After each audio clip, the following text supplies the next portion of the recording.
जो है जितनी टाइट राम राम लोगे उतना जो हमारी बैटरी चार्ज होगी। लड़ाई लड़ रहे हैं, सरकार के खिलाफ लड़ाई लड़ रहे हैं, आप समझ सकते हो। और आपकी राम राम के दम पे लड़ाई लड़ रहे हैं, ठीक बात है ना। तो हमारे बीच में हमारे जो अपने गांव के जो चुनाव के प्रभारी हैं कांग्रेस पार्टी की तरफ से, हमारे बहुत आदरणीय और हरियाणा के सबसे जो वरिष्ठतम विधायकों में से एक, लगातार 5 बार जो विधायक चौधरी जगबीर सिंह मलिक जी, उनको भी बोलना था लेकिन समय की वजह से उनने कहा कि भाई एम साहब आप ही बोलो। हमारे आदरणीय प्रोफेसर संपत सिंह जी, हमारे बीच में हमारे भाई कुलबीर बेनीवाल जी, हमारे पूर्व विधायक भाई प्रदीप बिश्नोई जी, भाई गौरव संपत सिंह जी, भूपेंद्र कासनिया जी, राम प्रसाद गढ़वाल जी, विजेंद्र हुड्डा जी, हमारे भाई दिलबाग हुड्डा जी, सरोज सांगवान जी, अनिल सरपंच जी, पर हमारे नाम ले गया था, नाम भूल गया था जो भाई हमारे पहले लेना चाहिए था नाम, परमवीर सिंह जी जो हमारे पूर्व कृषि मंत्री, जो भी जिन्होंने आपके बीच में अपनी अपील करी। बहुत से हमारे ये तो जो भाई मनोज पाल जी, हमारे बीच में उपस्थित भाई विकास जी, ये जो सभी सरोज सांगवान जी और गांव के सभी मेरे पिता के समान बुजुर्ग, नौजवान साथी, मातृशक्ति, आज आप बहुत देर से इंतजार कर रहे हैं, बहुत लंबे समय से बैठे हैं। तो मैं लंबी बात नहीं, केवल जो चुनाव से जरूरी बात है वो आपके बीच में मैं रखना चाहता हूँ। ये चुनाव ऐसा चुनाव है कि आदमपुर की तरफ पूरा हरियाणा देख रहा है कि आप क्या फैसला दोगे, बदलाव होगा कि नहीं होगा। और वो बदलाव आदमपुर में और हरियाणा प्रदेश में एक ही चीज है, वो एक ही चीज है। एक ही वोट से 2 बदलाव आएंगे, एक ही चीज है, एक ही वोट से 2 बदलाव आएंगे। आपने हरियाणा के अंदर बीजेपी की सरकार को देख लिया, खट्टर सरकार को, पिछले 8.5-9 साल। आज देश में सबसे ज्यादा बेरोजगारी हरियाणा में, सबसे ज्यादा महंगाई हरियाणा में, गरीब आदमी की सारी स्कीम बंद होगी, 100 गज के प्लॉट से लेकर मकान की स्कीम तक, स्कूल के वजीफा से लेकर मुफ्त इलाज योजना तक सारी स्कीम बंद होगी। किसान आज हाँ सर, मैं चंद्र बहन हूँ। अच्छा, आप जो जबान को हो वह जबान के ऊपर सही लो। हाँ ठीक है, ठीक रहेंगे।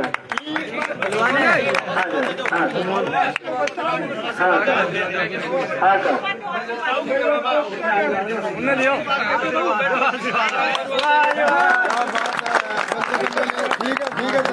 चंद्रभान जी, बहुत आपका बहुत ताऊ चंद्रभान, आपका जो आशीर्वाद है उस पर पूरा उतरेंगे ताऊ जी चंद्रभान।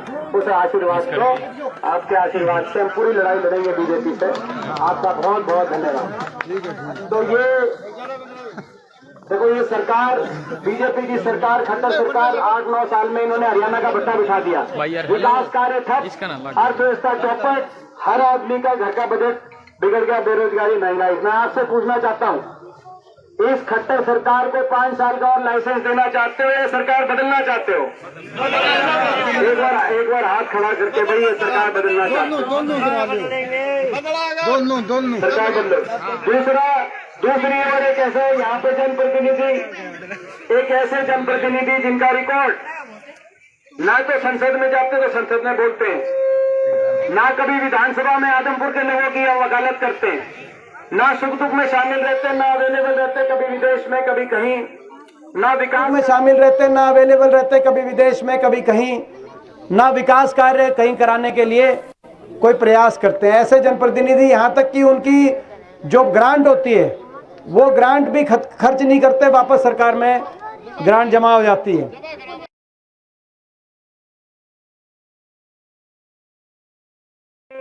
राजनीति रही है, खुद के स्वार्थ की राजनीति रही है। अभी भी बीजेपी में गए हैं, सबको पता है क्यों गए हैं, क्यों गए हैं भाई बीजेपी में? आपने डरता गए साहब, ऐसा है, एक दिन ही बन गया। क्यों गए हैं बीजेपी में? सबको पता, अपने स्वार्थ की वजह से गए, आजमपुर के लोगों के काम की वजह से नहीं गए। अपने, चलो सबको पता है भाई, केंद्रीय जांच एजेंसियों के डर से गए हैं, किसी लालच से गए, वो अपने स्वार्थ की वजह से गए हैं, लोगों के काम की वजह से नहीं गए। तो भाई उन्होंने हमेशा आदमपुर के लोगों को, काम को बाद में रखा, अपने निजी स्वार्थ को पहले रखा। तो दूसरा सवाल ये है, भाई ठीक है आप बीजेपी खट्टर सरकार बदलना चाहते हो, दूसरा सवाल ये है, ऐसे जनप्रतिनिधि को आप दोबारा से ऐसे जनप्रतिनिधि को लाइसेंस देना चाहते हो या ये जनप्रतिनिधि बदलना चाहते हो? बिल्कुल ही। तो भाई दो ही चुनाव है, ये बदलाव का चुनाव। आज एक पड़ेगी वोट, एक निशाने होंगे दो। आजमपुर से भी बदलाव आएगा, आजमपुर में अहंकार भी टूटेगा, बदलाव आएगा। बहुत साल हो गए और सारे। बहुत साल हो गए इस बार मगर मैं पूरे हल्के में जा रहा हूँ। एक मैं आपको बताना चाहता हूँ, पूरे हल्के में जाते हैं, हर रोज सर्वे कराते हैं। टेटे पे सड़क देखी होगी इस सारी। बार भाई जो है ईद काली हो लेगा काम, मैं बता देता हूँ आपको। हो लिया जी, नीचे नीचे लोगों ने मन बना लिया, लोग दुखी हैं, हर वर्ग दुखी है। तगड़ा।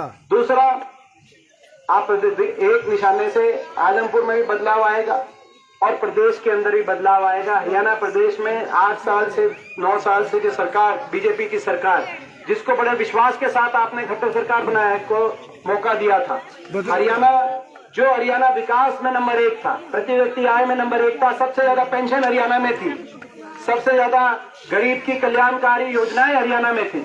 आज वो हरियाणा 8-9 साल की खट्टर सरकार के, बीजेपी की सरकार के बाद आज वो हरियाणा बेरोजगारी में नंबर 1, वो हरियाणा आज नशे की तरफ, हमारे नौजवान में आज पंजाब से ज्यादा नशे के आंकड़े हरियाणा में आए, ऐसी परिस्थिति आ गई हरियाणा के अंदर।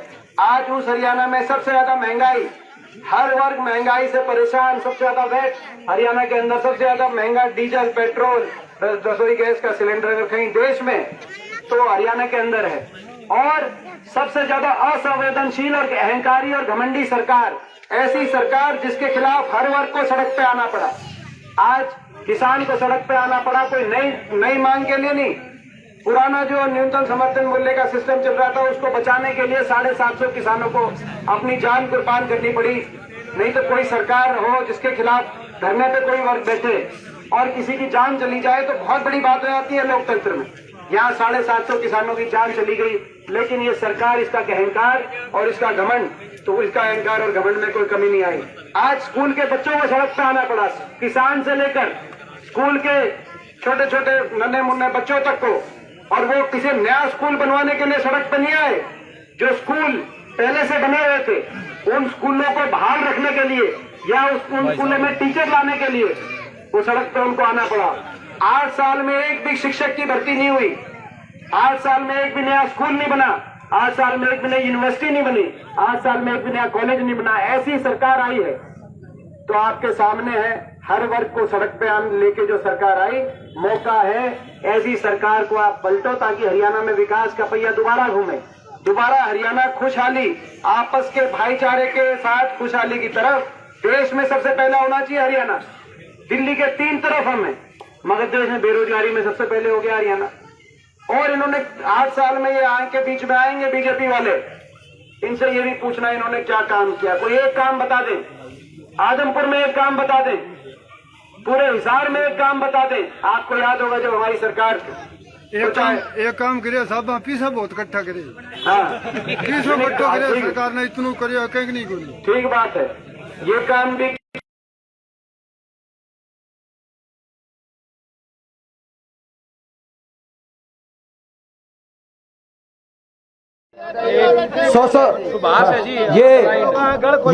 ये मेरे ताऊ जी बैठे सुभाष, इनके सुभाष जी की है, दिखता नहीं है जी। और देखो ये ब्लाइंड भी हैं और इनको दिखता भी नहीं, ब्लाइंड हैं, दिखता नहीं इनको, और उसके बावजूद कर दिया जी मर्द घोषित। और इसके बावजूद देखो भाई, ऐसी तो सरकार पे लानत है। अपनी भी 10 साल सरकार रही, देश में सबसे ज्यादा पेंशन रही, एक की भी पेंशन कटी नहीं, और मौका मिलेगा तो दोबारा से डंके की चोट पे हुड्डा साहब ने जो बात की है, जितनी पेंशन कटी है वो सारी बहाल होंगी और 6000 पेंशन करेंगे ताकि एक घर में 12000 जाए।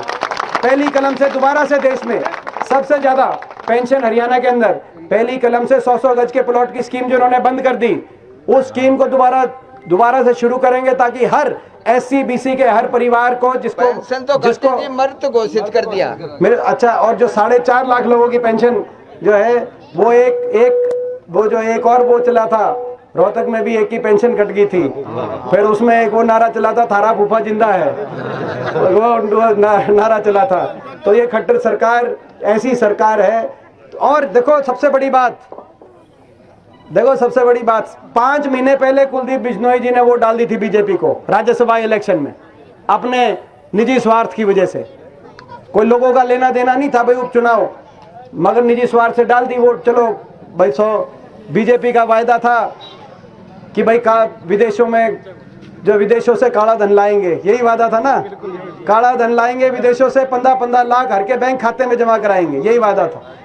वो विदेशों से काला धन तो आया नहीं, मगर जो है काले धन वाले जो विदेशों में, वो बीजेपी में आगे जरूर, ये कहानी बनी। तो चलो वो तो हम इस बारे में नहीं जाते, लेकिन 5 महीने पहले वोट डाल दी थी। इलेक्शन था, बाई इलेक्शन। सरकार कहीं बाई उपचुनाव हो जाए तो सरकार काम करती है, किसी भी जगह जाके देखो आप, उपचुनाव हो, विकास कार्य होते हैं। कहीं ईंटें मिलेंगी पड़ी हुई आपको, कहीं जेसीबी दिखाई देंगी, कहीं काम करती हुई मशीन दिखाई देंगी, कहीं ब्लॉक दिखेंगे इंटरलॉकिंग के, जहां उपचुनाव हो। यहां पर 5 महीने में एक कोई ईंट दिखाई नहीं दी आदमपुर में। जिस सड़क पे जो रोड़ा है, मंडी में जाके देखो आप, जहां रोड़ा था वहां रोड़ा, जिस सड़क में गड्ढा था वो गड्ढा ही यूं का यूं पड़ा है।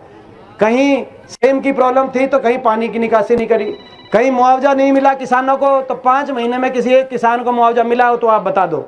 जिस स्कूल में शिक्षक नहीं थे, टीचर नहीं थे, कोई एक टीचर बदली भी नहीं कराई किसी एक टीचर की, कोई एक टीचर बता दे 5 महीने में बदली करा के आदमपुर में लेके आए। ऐसे जब इलेक्शन था, तब इलेक्शन में तो सारी सरकार मानती है, तब लोगों से इतना जो है लोगों के काम के प्रति अगर ये रवैया था, एक बार जीत गए, साल पड़ा है। बीजेपी वाले तो अपने आदमियों का काम नहीं करते, अपने मंत्रियों का ही नहीं काम करते, इनके कहने से कौन करेगा, आप अंदाजा लगा सकते हो। तो मौका है हरियाणा में जो है बदलाव लाने का मौका है। पिछली बार भी बदलाव आपने तो बदलाव का जनादेश दे दिया था, आपने तो खट्टर सरकार को पलट दिया था, पिछली बार भी मेजोरिटी नहीं आई थी, लेकिन धोखा लग गया, कई लोग जाके दोबारा से सरकार बनवा गए। अब मैं उस बारे में ज्यादा नहीं कहना चाहता, ठीक बात है ना। 40 पे रुक गया था मीटर, बीजेपी का मीटर 40 पे रुक गया था, लगभग बराबरी पे आ गई थी कांग्रेस हुड्डा साहब के नेतृत्व में, लगभग बराबरी की कुश्ती थी। मगर कई ऐसे थे जो कहते थे भाई बीजेपी को करेंगे जमुना पार, लोगों ने तो कर दी थी जमुना पार, वो जमुना पार से बीजेपी को पकड़ के लेके आए, डुबकी लगवाई जमुना में और चंडीगढ़ में सरकार बनवाई। लेकिन इस बार की तसल्ली बिठा देंगे, मगर वो आपके आशीर्वाद के साथ के बना बगैर वो नहीं हो सकता। मैं यही आप लोगों से कहना चाहता हूँ, एक मौका है, हरियाणा दोबारा से विकास की पटरी पे चढ़े, तेजी से हम आगे बढ़े, गांव से लेकर शहर तक हरियाणा आगे बढ़े, नौजवानों को रोजगार मिले, बड़े बुजुर्गों को देश में सबसे ज़्यादा 6000 पेंशन मिले, 100-100 गज के प्लॉट की स्कीम दोबारा से शुरू हो, इन कॉलोनियों का 100-100 गज की कॉलोनियों का विकास दोबारा से आगे बढ़े, और हर व्यक्ति को 300 यूनिट बिजली पूरी तरीके से फ्री मिले, ये हमारा संकल्प है। और सारा आपस में, तो भाई इस संकल्प में साथ भाई मैं आपसे पूछना चाहता हूं, भाई खासा गांव किसी गांव से पीछे तो नहीं रहेगा, मैं सबसे पूछना चाहता हूं, एक बार हाथ खड़ा करके भाई किसी गांव, हाँ भाई बताओ, तो भाई गांव किसी से भाई, तो भाई मैं तो आज गांव में जितना आपने जो आशीर्वाद दिया विश्वास के साथ, ये जाते हैं भाई इन्हीं शब्दों के साथ एक बार फिर, और गांव से हमेशा बहुत आशीर्वाद मिला है, इस बार मुझे पूरा विश्वास है। ऊपर बुला लो जी, वो मिलना चाहते हैं। कौन? यूथ के साथी हैं जो भी सारे ये जो यूथ के साथी हैं, यूथ का साथी आ जाओ सारा। अच्छा ये देखो छोटी सी बात है, ये एक वो दे रहा था अर्जी की भाई बस लगाने की, इलेक्शन था, सरकार को तो मतलब ऐसे काम छोड़ने चाहिए थे। बताओ है भाई साहब, आपने दिया वो बस वाला, करेंगे बात हम अफसरों के माध्यम से है।